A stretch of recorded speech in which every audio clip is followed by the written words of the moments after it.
नमस्कार, राधे राधे, जय श्री कृष्ण। ममता की पाठशाला में आपका एक बार फिर से स्वागत है।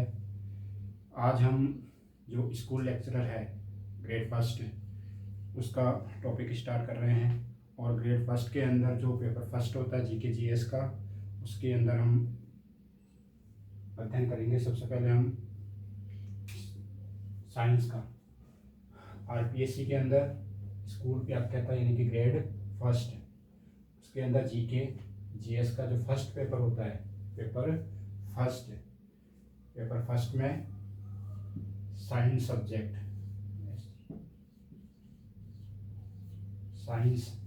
साइंस के जो क्वेश्चन आते हैं वो पेपर फर्स्ट के अंदर प्रत्येक जो पेपर होता है चाहे वो किसी भी सब्जेक्ट का हो, उसमें साइंस के होते हैं 5 क्वेश्चन आएंगे। 5 क्वेश्चन यानी कि 10 अंक के 5 क्वेश्चन आएंगे। उन 10 अंक के 5 क्वेश्चनों में कुछ जो टॉपिक है वो 9th की क्लास से एनसीईआरटी से है, और कुछ टॉपिक आपके एनसीईआरटी 10th क्लास की बुक में से कुछ टॉपिक है। तो प्रत्येक हम एक एक टॉपिक का अध्ययन करेंगे। आज हम जो साइंस का टॉपिक है उसके अंदर हेरिडिटी, साइंस के अंदर जो टॉपिक है उसका अध्ययन करेंगे हेरिडिटी एंड इवोल्यूशन, यानी कि आनुवंशिकता और जैव विकास। आनुवंशिकता और जैव विकास।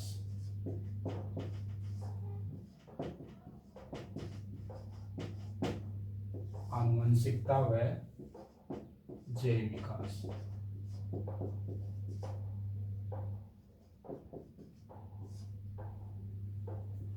आनुवंशिकता और जैव विकास, हेरिडिटी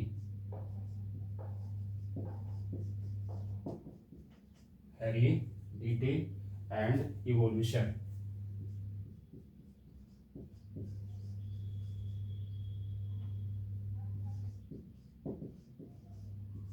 हेरिडिटी एंड इवोल्यूशन, आनुवंशिकता व जैव विकास, इस टॉपिक का हम अध्ययन करेंगे। सबसे पहले पढ़ेंगे हम आनुवंशिकता, हेरिडिटी। सबसे पहले किसके बारे में अध्ययन करेंगे? हेरिडिटी के बारे में, आनुवंशिकता के बारे में।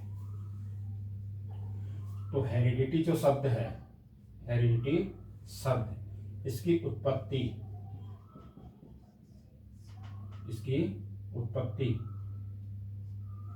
लैटिन भाषा का एक शब्द है,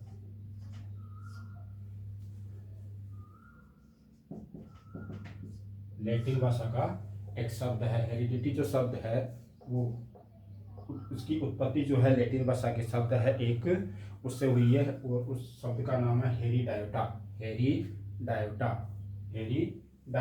लैटिन भाषा का शब्द है हेरिडायोटा। कौन सा शब्द है? हेरिडायोटा।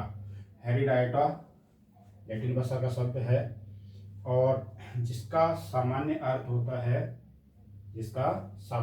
होता है कि धरोहर का वह टुकड़ा, धरोहर का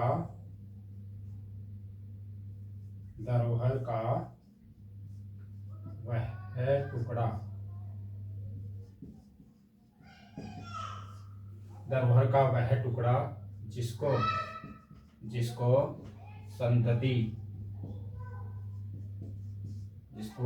संतति पैतृक पीढ़ी से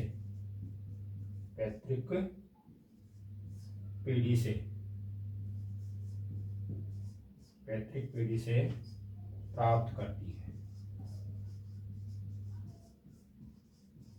पैतृक पीढ़ी से प्राप्त करती है। पैतृक पीढ़ी से मतलब है कि माता पिता हो सकते हैं, दादा दादी हो सकते हैं, उनसे और भी पिछली वाली जो पीढ़ी है उनसे हो सकता है। इनके पैतृक पीढ़ी से उनको प्राप्त होता है। आनुवंशिकता यानी कि हेरिडिटी शब्द की उत्पत्ति लैटिन भाषा के शब्द है एक हेरिडायोटा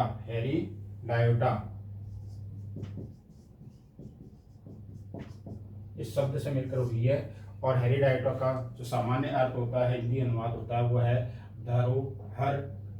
धरोहर का वह टुकड़ा जिसको संतति यानी कि संतान, जिसको संतति अपनी पैतृक पीढ़ी से प्राप्त करती है। कहाँ से प्राप्त करती है? पैतृक पीढ़ी से प्राप्त करती है। धरोहर का वह टुकड़ा है। अब हम आनुवंशिकता के बारे में अध्ययन करेंगे। आनुवंशिकता की परिभाषा क्या है, इसके जनक कौन है, सबसे पहले इसका उपयोग किसने किया। सबसे पहले है आनुवंशिकता। आनुवंशिकता, आनुवंशिकता, आनुवंशिक लक्षण होते हैं। आनुवंशिक लक्षण,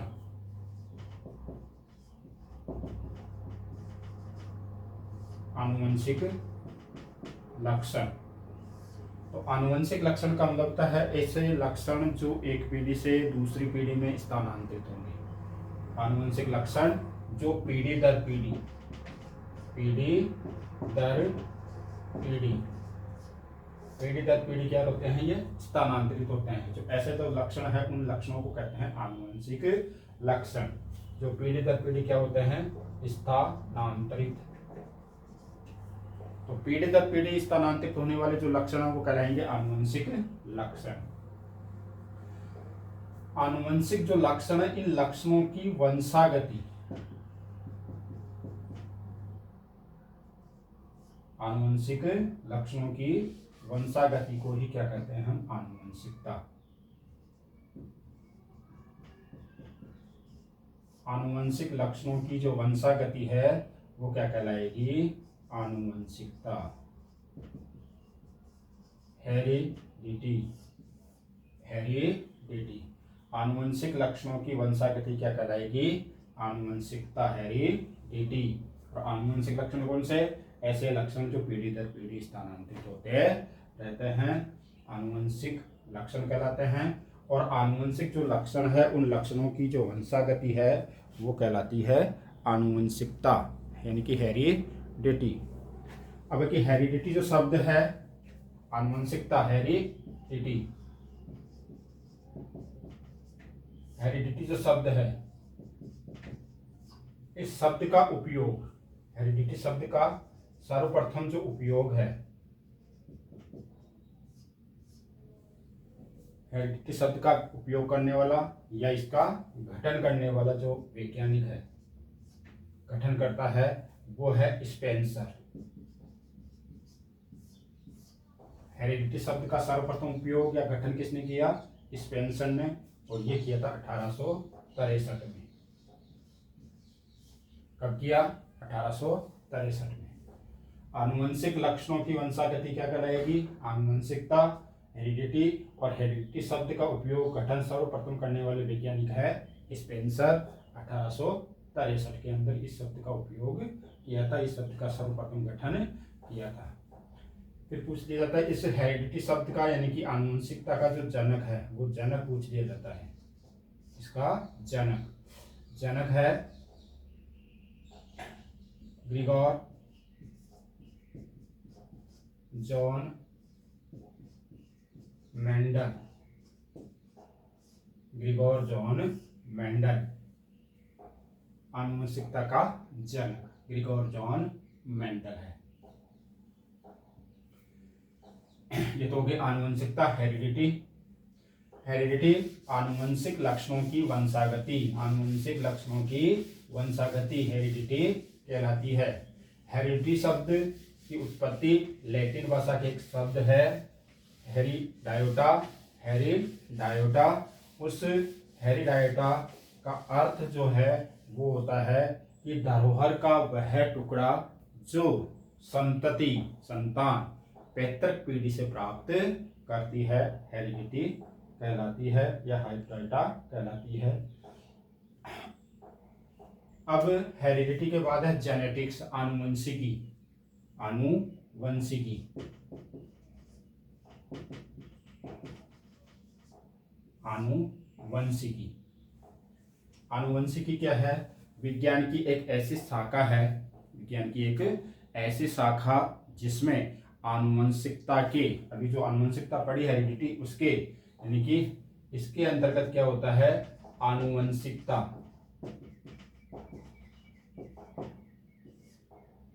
आनुवंशिकता के नियमों, आनुवंशिकता के नियमों, पदार्थों, आनुवंशिकता के नियमों, पदार्थों व उनको प्रभावित करने वाले, उनको प्रभावित करने वाले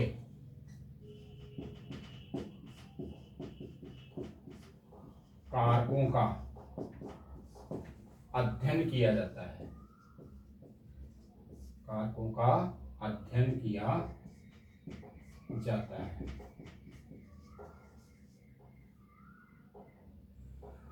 आनुवंशिकी क्या है? विज्ञान की एक ऐसी शाखा है जिसमें आनुवंशिकता के नियमों का, पदार्थों का और उनको प्रभावित करने वाले कारकों का अध्ययन किया जाता है।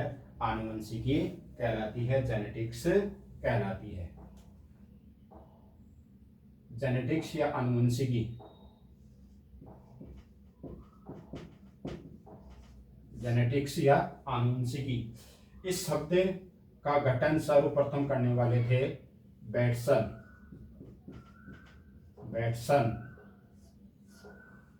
जेनेटिक्स शब्द का सर्वप्रथम गठन करने वाले वैज्ञानिक है बैटसन, और इन्होंने किया था 1905 में। इसका गठन इसने किया सबसे पहले बैटसन ने 1905 में, और इसका जनक वही कौन है? ग्रिगोर जॉन मेंडल, शॉर्ट में क्या चलेगा? Mendel, Grigor John Mendel. आनुवंशिकता का यानी कि हेरिडिटी का जनक भी मेंडल है, और जेनेटिक्स आनुवंशिकी का जनक भी कौन है? मेंडल है। ये दो परिभाषाएं होगी, दो शब्द के बारे में पढ़ लिया हमने, एक तो हेरिडिटी और एक जेनेटिक्स। आनुवंशिकता और आनुवंशिकी।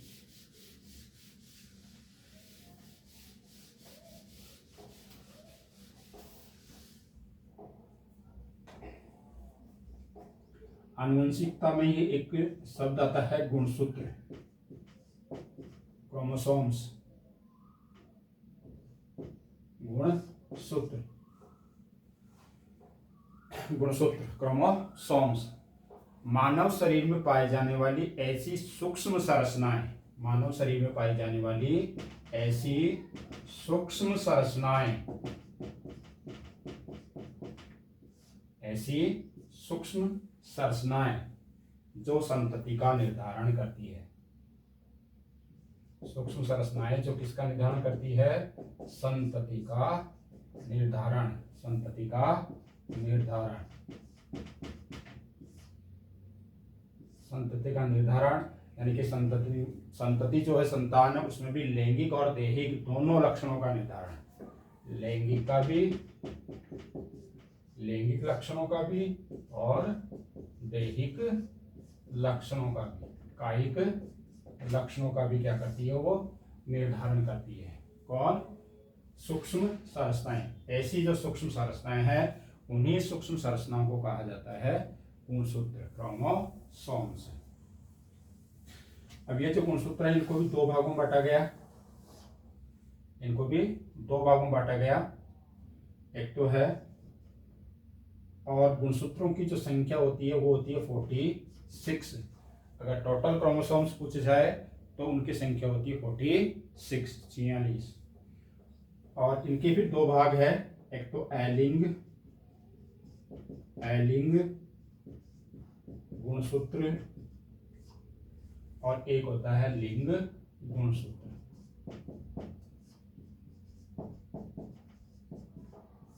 एक तो होता है लिंग गुणसूत्र और एक होता है एलिंग गुणसूत्र। एलिंग जो गुणसूत्र है, इनका कार्य है कायिक या दैहिक, कायिक या दैहिक लक्षणों का निर्धारण, कायिक या दैहिक लक्षणों का निर्धारण। और इनकी संख्या होती है 4। स्त्री पुरुष में दोनों में 44 44। एलिंग गुणसूत्र की संख्या 44। टोटल गुणसूत्र पूछ जाए तो 46 और एलिंग गुणसूत्र पूछ जाए तो 44। फिर लिंग गुणसूत्र।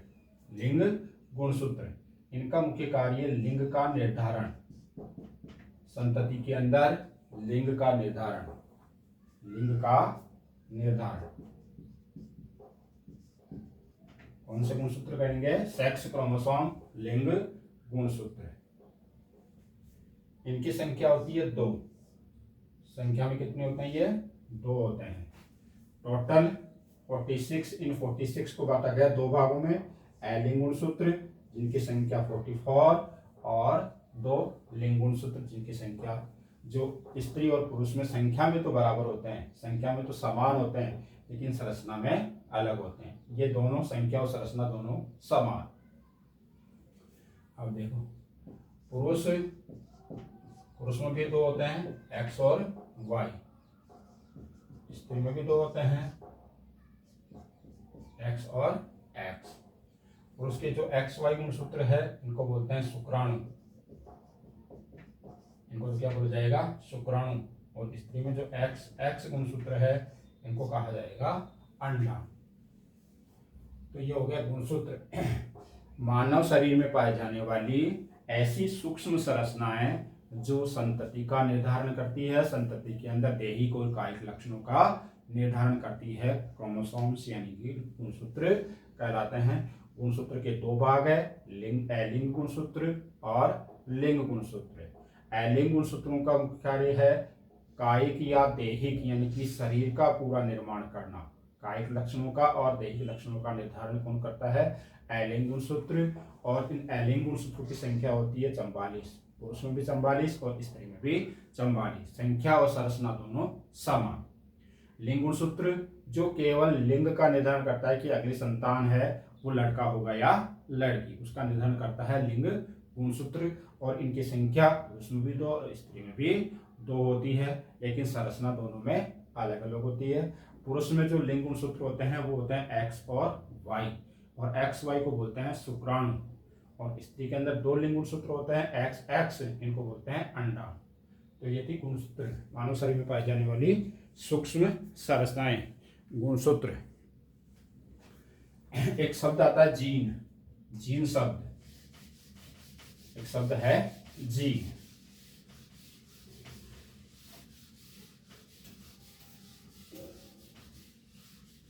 अभी हम जो पढ़े थे आनुवंशिकता, आनुवंशिकी, आनुवंशिक लक्षण, उसी संबंधित एक शब्द आता है जीन।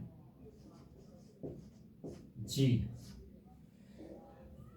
जो आनुवंशिक लक्षण है वो लक्षण एक पीढ़ी से क्या हो रहे हैं? दूसरी पीढ़ी में जा रहे हैं। तो एक पीढ़ी से दूसरी पीढ़ी में जो लक्षण जा रहे हैं वो जिन कारकों के माध्यम से जाते हैं उन कारकों को कहते हैं जीन, यानी कि आनुवंशिक लक्षणों के संचरण की इकाई। आनुवंशिक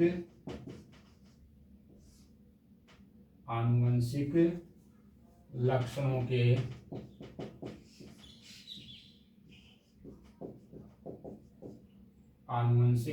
के संचरण की आनुवंशिक लक्षणों के संचरण की इकाई क्या कहलाती है? जीन कहलाती है। जीन शब्द देने वाले वैज्ञानिक है, जीन शब्द जोहानसन। जीन शब्द देने वाले वैज्ञानिक कौन है? जोहानसन। 1907 में, 1907 जोहानसन ने दिया 1907 में जीन शब्द। और मानव शरीर में जो गुणसूत्र होते हैं उन 46 जो टोटल गुणसूत्र होते हैं, उन 46 जो टोटल गुणसूत्र है उन 46 गुणसूत्रों पर जो मानव में जीन्स की संख्या होती है वो होती है 30,000 से 40,000। 30,000 से 40,000 जीन्स की संख्या पूछी जाए मानव शरीर में तो 30,000 से 40,000। कहाँ पाई जाती है? मानव में गुणसूत्र जो है उन गुणसूत्रों पर जीन्स उपस्थित होते हैं और ये गुणसूत्र ही आनुवंशिक लक्षणों को एक पीढ़ी से दूसरी पीढ़ी में पहुंचाने का कार्य करते हैं। 30,000 से 40,000 संख्या हो गई इनकी 30,000 से 40,000। गुणसूत्र कितने थे? 46।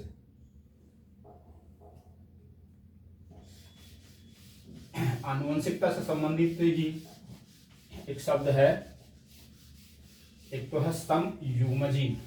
समयुग्मजी शब्द है समयुग्मजी,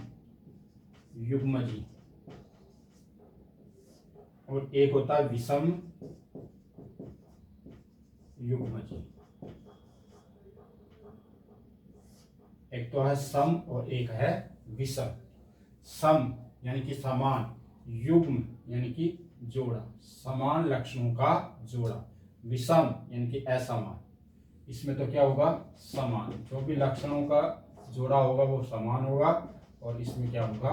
असमान। ऐसा युग्म जिसमें पाए जाने वाले दोनों लक्षण, युग्म में एक पेयर में दो लक्षण होंगे, यानी कि युग्म के अंदर दो लक्षण होंगे, यानी कि जो भी लक्षण है वो अगर दोनों समान है तो वो क्या होंगे? समयुग्मजी। अगर दोनों असमान है युग्म के अंदर, पेयर के अंदर, तो वो क्या है? विषम युग्मजी। जैसे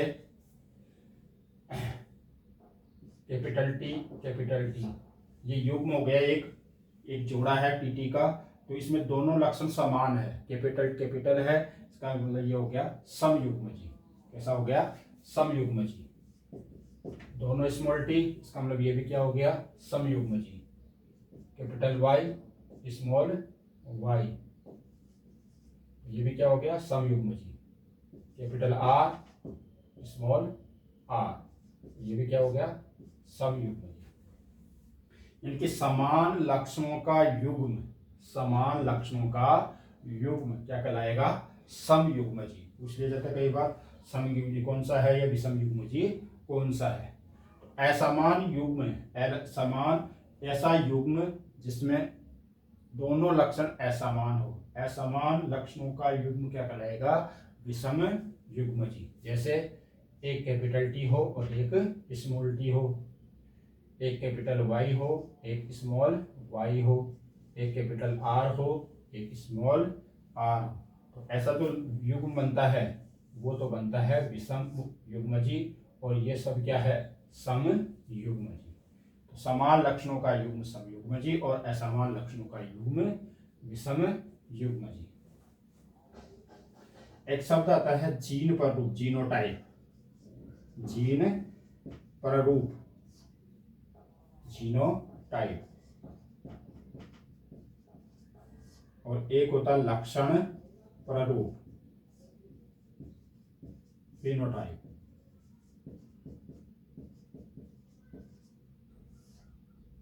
एक तो है जीन प्ररूप और एक है लक्षण प्ररूप।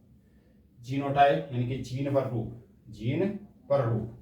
जीनीय संरचना, जीनीय संरचना, जीनीय संरचना या शुद्धता का अनुपात, जीनीय संरचना या शुद्धता का अनुपात, वो तो क्या कहलाएगा? जीन प्ररूप। और एक है लक्षण प्ररूप या फिनोटाइप। बाह्य आकारकीय, बाह्य आकारकीय लक्षणों का, बाह्य आकारकीय लक्षणों का अनुपात, बाह्य आकारकीय लक्षणों का अनुपात, ये कहलाता है लक्षण प्ररूप। और एक है जीन प्ररूप, जीनीय संरचना का अनुपात या शुद्धता का अनुपात। आज हमने ये आनुवंशिकता जो टॉपिक था, हेरिडिटी, उसमें कुछ शब्दों का अर्थ जाना है।